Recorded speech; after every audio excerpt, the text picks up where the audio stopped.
We want to cross now to our correspondent in Berlin, Nick Spicer. So, Nick, there's still no decision on these tanks, but the pressure is really mounting on Germany to deliver.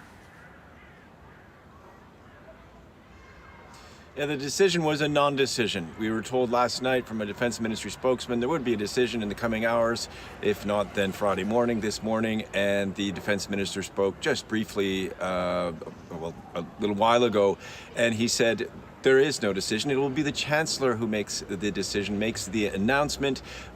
He also said that the decision to re-export Leopard tanks that were in other countries or to send German tanks would have to go through the intelligence committee of the Bundestag. But he also said that orders had been given to the Bundeswehr, which is the German armed forces, to prepare a test order of Leopard tanks. So not necessarily delaying the process of exporting the tanks, but not giving the final green light. So inevitably a decision that will frustrate Volodymyr Zelensky for the time being, but it looks like Germany may be making little steps towards preparing public opinion for at least an authorization of the re-export, if not sending of German tanks itself. But as I've said, not a decision on either of those two questions as of yet.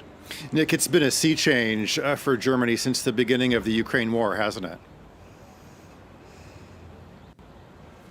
It's been massive. It's been huge. Let's remember the pacifist streak in German politics and German society and the mindset of ordinary Germans since the end of the Second World War. Germany living under the sort of the American nuclear umbrella, relying on its allies to defend big American military bases here, of course. And then after the Russian invasion came the Zeitenwende, as the Chancellor Olaf Scholz called it, the change in times. And he then announced 100 billion euros and more money for the armed forces. And Germany has actually been sending quite a lot of money. It accepted 1 million refugees, and it has been sending in offensive weapons. It has been sending in mobile howitzers, for instance, all kinds of military supplies. But the thing that Ukraine, of course, needs the most now is those Leopard 2 tanks. And the most recent opinion poll on it shows maybe opinions shifting slightly favorably towards it, about 46% for, 43% against, according to the latest ARD poll. It used to be 60% opposed about a week ago.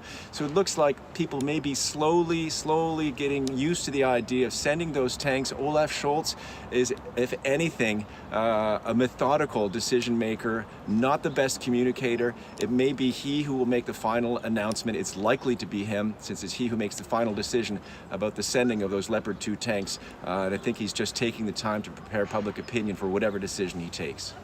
Yeah, of course, everyone is waiting to hear what happens. Our correspondent in Berlin, Nick Spicer. Nick, thanks as always. Take care.